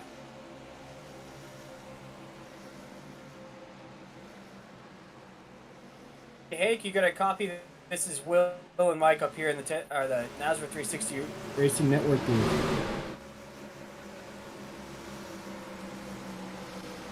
Looks like he is focused on winning the race here tonight. We'll get him back down into his team right now as we're going to go around one more time, move him right back down there. And Michael, you know, we look at this finish here tonight. We got Thomas in that 23, Chris Blanchard right there as well. Parsons, you just spoke about, tallies in 5th. Who do you see winning the race as we go down the backstretch? Well, if Hank can get away clean on the restart with his tire advantage, he's going to be very hard to catch. But I saw Hunter Parsons still able to dive deep in the bottom of the corners. Looks like he's got a good set on him. I said, if Thomas can stay with Caston and Parsons can stay with Thomas, I think Hunter's got a real good chance here to keep momentum and get something for the end. As we dig down the last set of corners, the pace lights are off. So we officially green flag racing when we come off the corner number 4 right now. Hank Caston will take us to the line as our race leader. He has Thomas in that 23 to his outside. This is a who's who of guys that are battling it out for this race victory here tonight. You see that Ford Mustang pull off of the field. We're going to go green flag racing with 3 laps to go. Hank Caston will take us to the line. The green flag is in the air. Now, good start from Hank, but Thomas able to stay close. But Hank's going to be able to clear him and get his preferred line here. He's going to be real hard to catch right here. We'll see what Chris has got for him on the bottom. We know he's going to give everything he's got. Yeah, huge run in the 36 so far, around 1 and 2. Off of 2, down the backstretch. Chris Blanchard's trying to make that move you were just talking about. Looks like we're 3 wide for 3rd down the backstretch right now as we head down to corner number 4. Caston's our race leader. Yeah, we'll see Parsons on the bottom here and see how far he can dive it in. Blanchard's going to cut it off his line. Chris is going to give it everything he's got. That cooling the tires down is going to help him here just for a little bit, so he's going to have to use all there is. We have 2 laps to go, heading down into corner number 1. We have a lot of shaking and moving right behind our leader of Caston. Then we are 3 wide for 2nd around corner number 2. Down the backstretch, we are 3 wide for 2nd. Yeah, it looks like Parsons able to make that move. He's really good on the tires. So see if he's got anything for Hank as we get close to one to go here. Yeah, but he's going to watch out for Chris Blanchard on his outside. There goes Parsons to the inside of Caston in that 36. We have a battle for the lead off of corner number 4 right now to the start-finish line.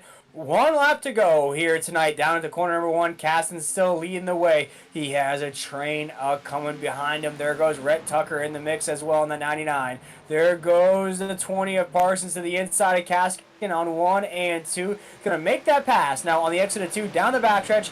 Still, Parsons our race leader.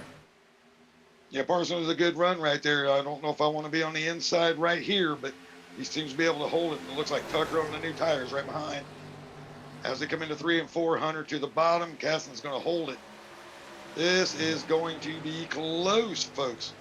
Very close off of 4 right now. Parsons to the inside. You have Caston in the 36 to the top side as well. He tried to slam him on the top side there. I don't know. I'm not sure what happened there. Caston's going to be our race leader. Rhett Tucker in second. Looks like Parsons will get third there. Like a bit of a crazy move there out of Parsons. So at the end of that race, Chris Blanchard will get 4th. Thomas in 5th. Thornton in 6th. Talley in 7th. Yeah, not sure what the move was there. I don't know if it was a little frustration or he got loose. Don't know if he overcorrected when he saw Tucker, but yeah, a little crazy move. But congratulations to Caston here. Yeah, that just looked like I was trying to hook you move there. That's not real cool. No. He misses, but he got to hold his spot. He did get to hold this spot. He finishes third. Caskin ends up winning the race as Rhett Tucker was taking us to the line as our race winner. Caskin's going to inch that nose just ahead of him there at the start-finish line. And Hank Caston, will win the race here tonight in that 36 machine. What a race it was here tonight, Michael. Who would have thought that Hank Caston at 36 would be our race winner? Definitely wasn't a name that we were watching out for here tonight. Yeah, I would say if we didn't have a couple of cautions there, he would have. Man, an interesting move to burn it down pit road here. As we wait for our top 3 to join the booth right now, we will step aside here as we run through that top 10 one more time. Hank Caston will win the race here tonight at Auto Club. Rhett Tucker in second. Looks like Parsons in third. Chris Blanchard in fourth. Thomas in fifth. Thornton in sixth. Talley in seventh. We have the 17 machine in eighth. Codwell in ninth. And Kerry Tribune will get a top 10. We'll step aside real quick here on the NASCAR 360 Racing Network. We'll be right back with those podium finishers.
Alrighty, we are back here live from Auto Club on the Nazareth 360 Racing Network. We just watched the conclusion of the Triple M pulling 200, which saw Hank Caskin in that 36 machine get that well-deserved race victory here tonight. But right now, I am catching up with their third place finisher, in that 20 machine. And before Michael, he was talking about on the podcast here how you were conserving there, conserving a little bit of that equipment there. Huge run those last couple laps. Take us through your race here tonight. Yeah, after that first stage, kind of wanted to see what I had going for myself, and after picking up a few stage points, figured I might as well save an extra set of tires if we had a late race caution, just because you need tires at that track. And luckily enough, we had that caution with 10, 15 to go, and luckily we had an extra set sitting in the bank that we could use, and kind of think I let that one slip away as I think I had the better truck there at the end. Yeah, we saw that run off of four. You know, you really were trying to the inside of Hank Caskin there in that 36. Take us through, you just said it yourself that you said you had the fastest car out there. Did you feel like that you could beat him to the line? We're watching this last lap here. You were to the inside of him here off of four. It's very close coming off of four. Did you feel like you had that in the bag there coming off the last corner? I think if I would have drove it in a couple feet deeper, it would have been able to pull a little bit of a slider and maybe even throw a little bit of a block on him. And but unfortunately, I lifted a little bit earlier, trying to pin it down low and hammer to the line, and just wasn't enough to stay up in front of him.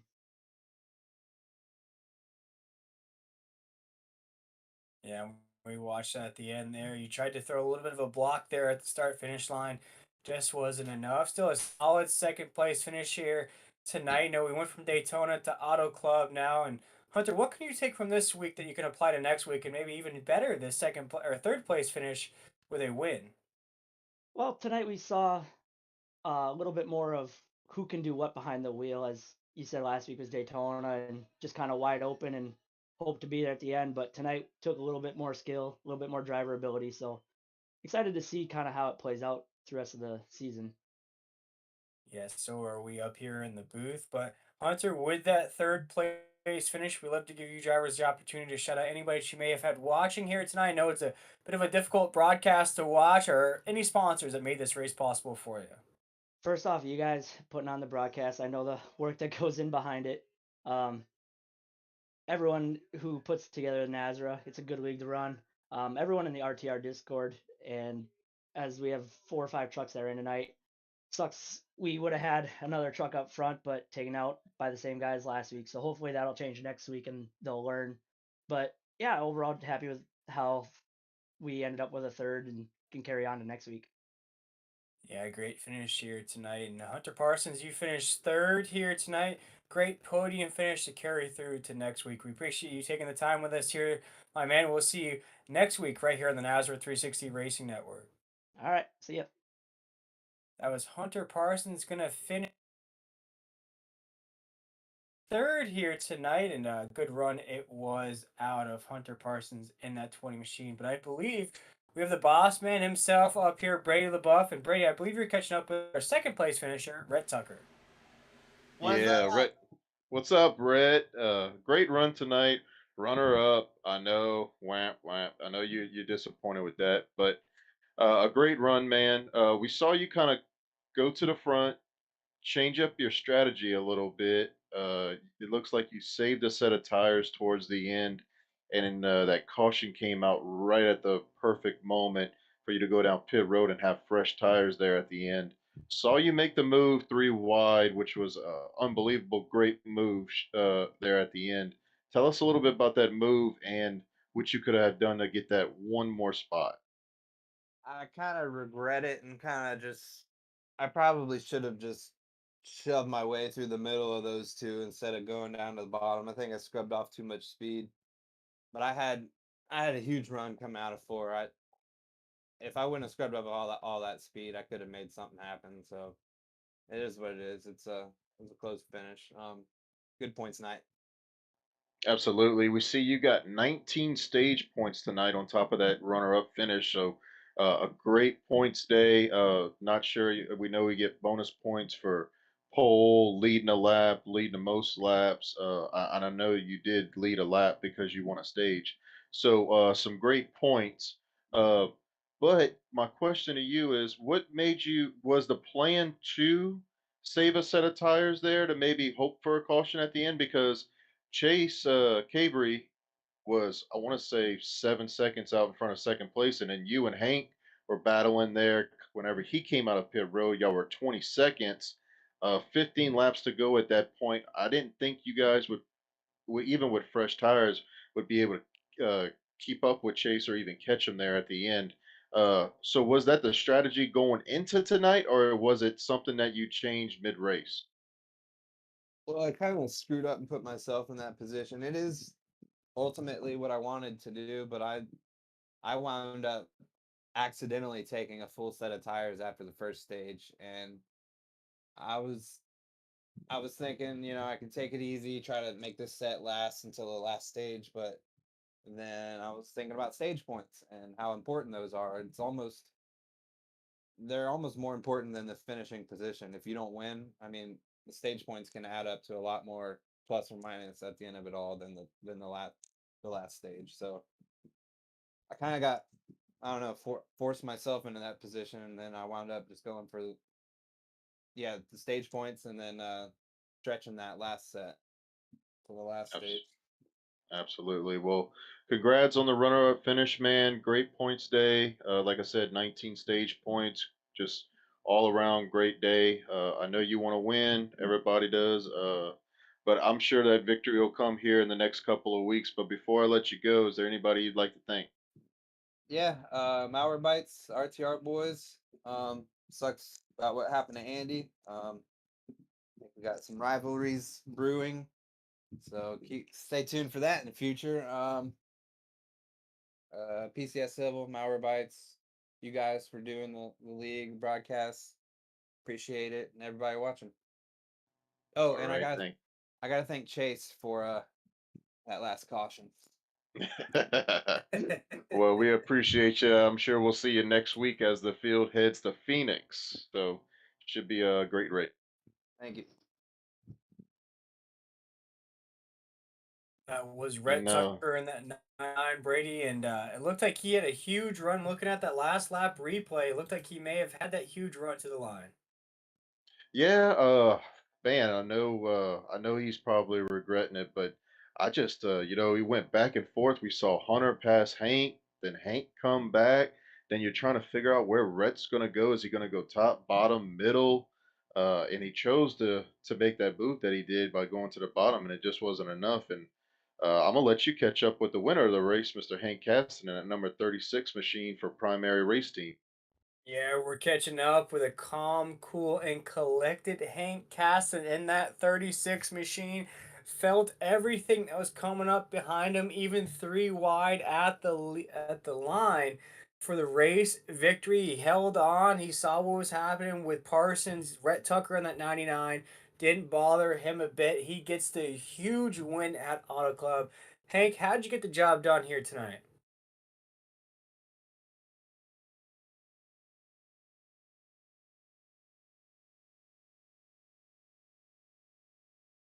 Looks like he might be celebrating down in victory lane there. Brady will wait to get Hank on the race machine. Wasn't a name that we called out a lot there last week, and we might have Hank on. Well, I guess he's literally speechless, Will. I'll answer a few questions for you. What you got, buddy? Yeah, yeah. It looks like we're trying to work on getting Hank back in here, but Brady, as a boss man yourself here, we saw a fast. Oh, looks like we lost Brady too, and looks like I'm just up here in the booth here tonight. But what a win it was for Hank Caston that 36 machine, and Brady looks like you're back up here with us here, and great win at 36. We saw big runs though at Chase Cabry, who's not going to finish good here tonight. We saw Montreal have some issues as well, not going to have a good finish here.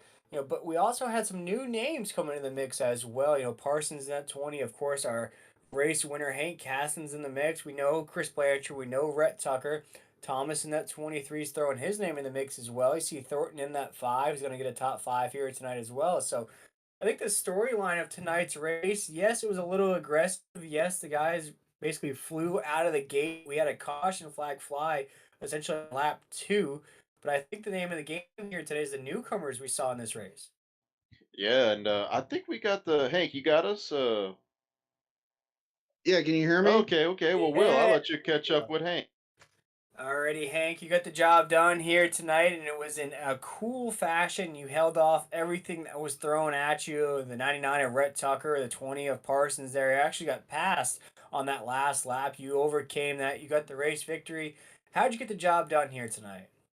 Yeah, I mean, I knew Parsons had cleaner tires or fresher tires than I did, so I was worried about him. I didn't even realize Rhett was back there honestly until that last corner, and then I saw him come up flying, and I was like, "Oh shit!" I don't know if I could say that, but I was worried about him, and then I knew I had that outside line, so I just floored it. And I knew if I took a slower entry in there, I would have a faster exit. And he was on the bottom, so I just tried to squeeze him as much as I could and get that run. So that way I Yeah, had the momentum. And I knew Rep was on the bottom after we took that, and I knew he wouldn't have the momentum coming off the bottom because I was trying that line all night and it wasn't really working towards the beginning. yeah. Let's talk about this night. It was a different night. We saw a bunch of different cars get up to the lead, build big leads up there. I think at one point, one of the drivers had about a 2 second lead. You though, you kind of kept it very collected, almost conserved a little bit. Break us down what the strategy was like here tonight, because it looks like it paid off. Yeah, I mean, the stage racing, I like it sometimes. The majority of times I don't because I always like to save my tires and kind of wait towards the end. With 20 laps, it's really not a whole lot to get the tires worn down. Um, and especially with all the cautions early on, so then I started pushing it a little bit, but I just don't like doing that because it's not the way I race. I like to save my tires, wait towards the end, and then it's easier to pass people instead of fighting with them because their tires get worn out and mine are still halfway decent. That's usually my strategy. But with the stage racing, it kind of throws in another application, I guess I got to deal with, which makes it a little bit more tricky, more interesting racing, I guess.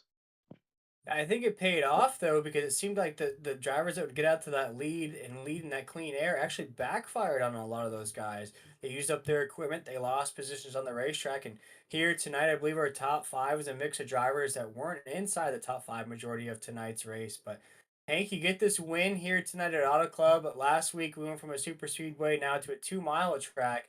What do you think you can take from this win here tonight that you could apply in week number three and maybe go back to back in the series?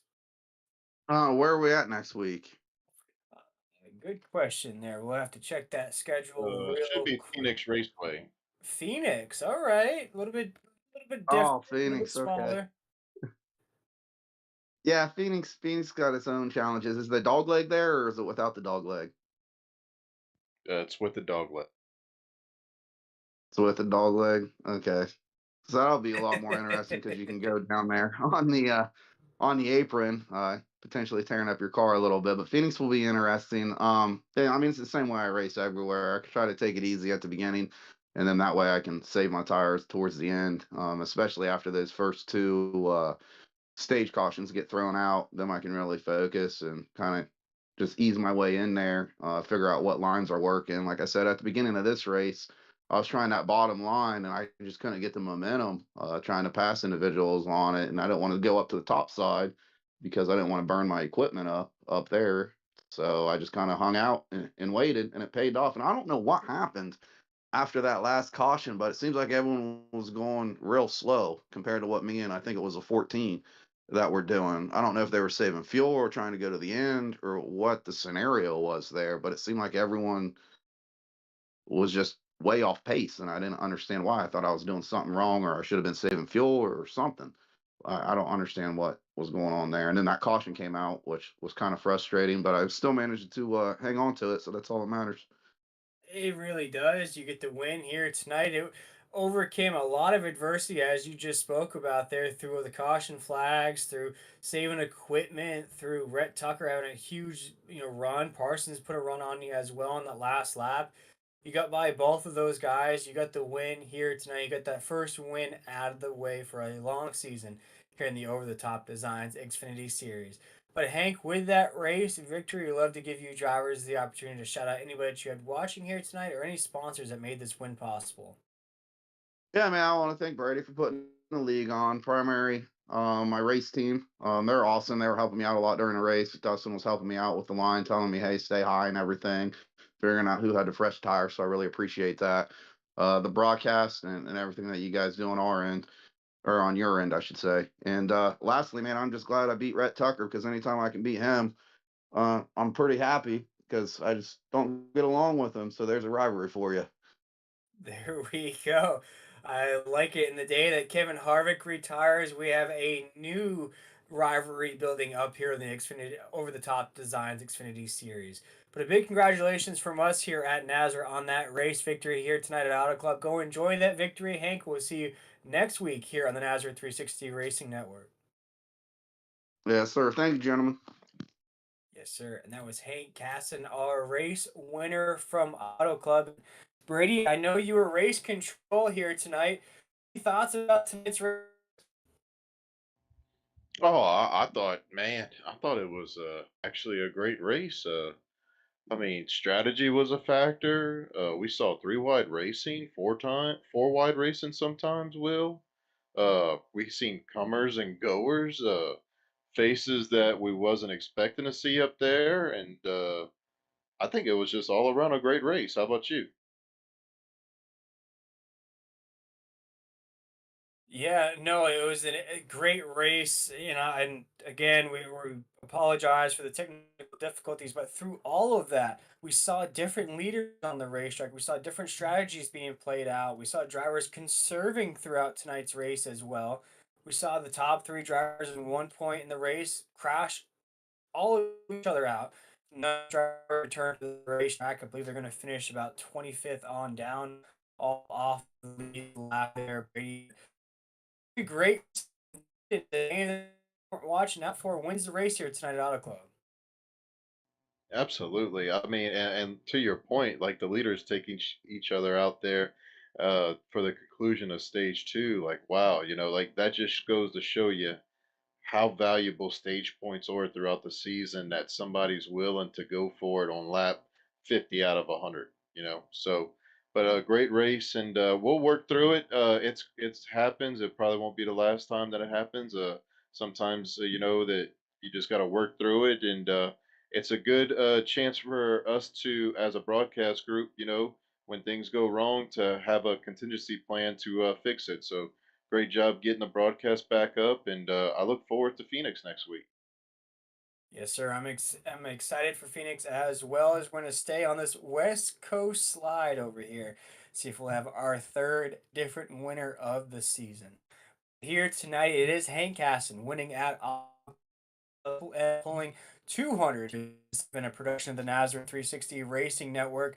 Myself, William Tiller. I was joined tonight in the booth by Michael McKinnon. It's been Tim Hammond behind the decks. And of course, this late appearance, I am joined by the man LaBeouf. But we want to appreciate everybody for tuning in to tonight's race. We'll see you next week here on the Top Designs Xfinity Series next Thursday night at 9 p.m. Eastern Standard Time. Again, and we'll see everybody next week.